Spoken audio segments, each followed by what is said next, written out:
This is a time for every human being to build themselves into a higher possibility. If you get one problem, let's see how to handle that. Don't multiply it in your head. If you shift this focus, we will go through any kind of time. When time to act in the world becomes open, you will be in a great advantage. If you're committed to enhancing your life, lifestyle will happen.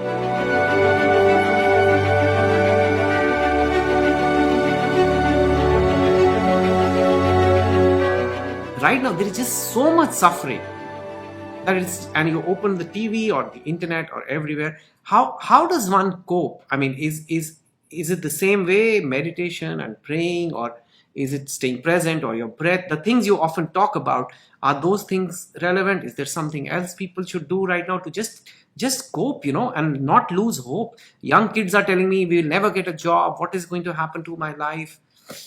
It's like, what would you say to such people?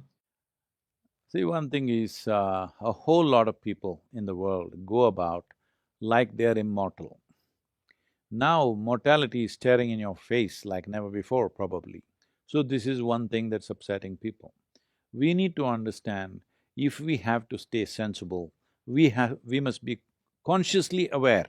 Every moment of our life, if we are aware that we are mortal, we will organize and plan our lives and the little time that we have and the energy that we have in the best possible way.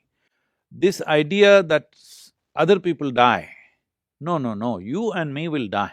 We want to complete our time and die, that's all. There's no such thing as we will not die. But everybody thinks other people die. No, no, no, you and me will die, that goes for everybody. We are all mortal creatures, we are all dying kind, all right? Now with the virus, it's staring in our face, but it was always staring in our face and we were missing the point. Having said that, this is not to be insensitive to the deaths that have happened, loss of dear ones, loss of economic losses, loss of jobs, everything. But we need to understand this. This is a time when mortality is so obvious to everybody. This is a time to understand our focus should be on the nature of our life and the quality of this life. Right now, most people's focus is on their lifestyle. So everybody is crying about the loss of lifestyle. I'm saying if you have life, it's good enough.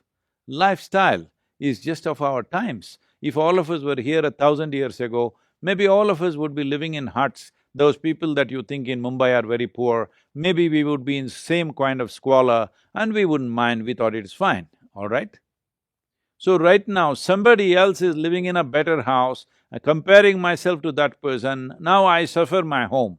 This need not be so. Do not be committed to lifestyle.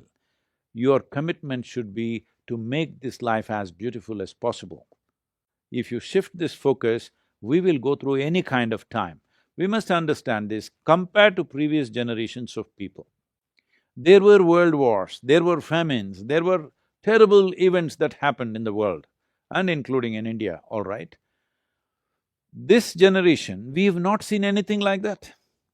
This is a bad one, but still it's a soft ball.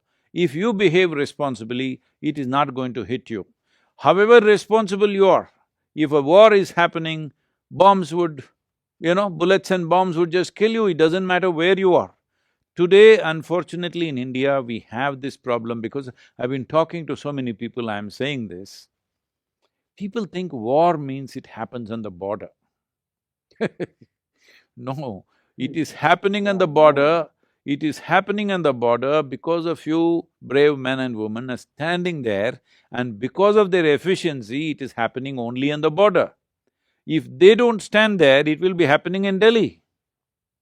If our soldiers are not doing their job well, their soldiers, the enemy soldiers will be walking on the streets, all right? And you know all the terrible things that have happened with the past invasions. Don't forget that. I'm saying that way, as a generation of people, in terms of comforts and conveniences, no generation ever had these kind of comforts and conveniences.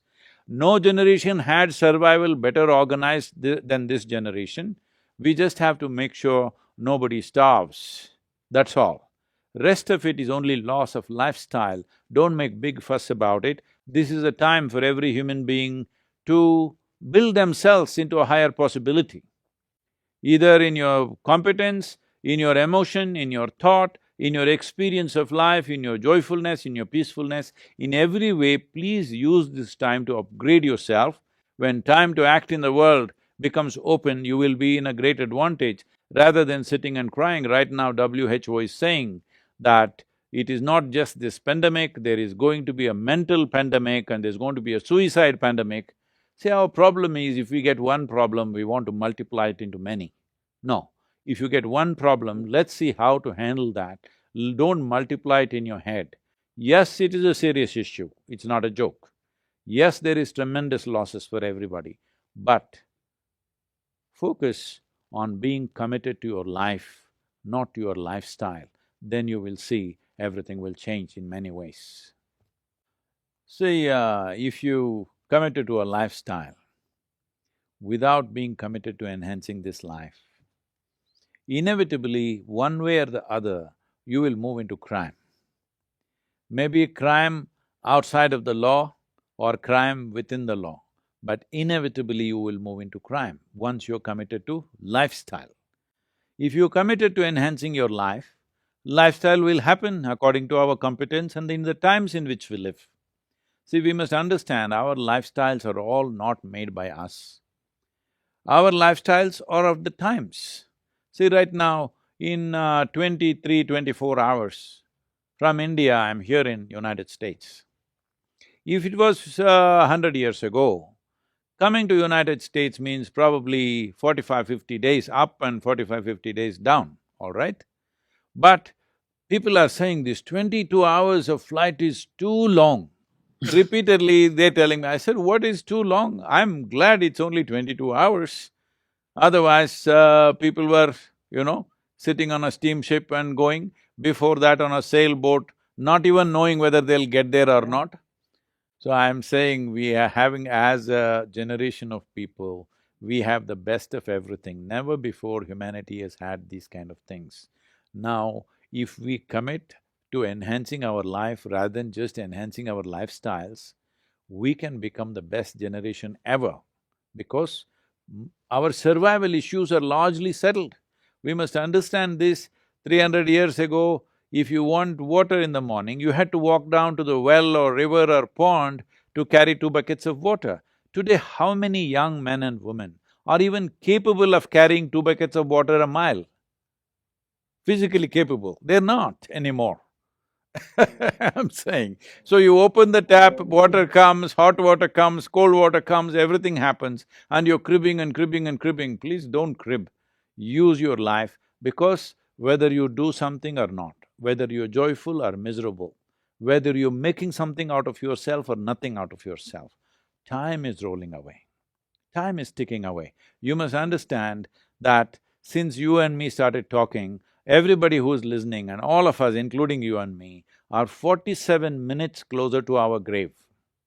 If you think about it once in a way, it causes paranoia. But if you listen to the body, every beat in the body, it is clearly saying it is mortal, all right? Always it is reminding you it is mortal. If you are conscious every moment of your life, well, you wouldn't want to waste one moment doing something that doesn't mean anything to you. You would do only what truly matters to you. If all of us were doing only what genuinely matters to us, we will be living in a fantastic world, pandemic or no pandemic.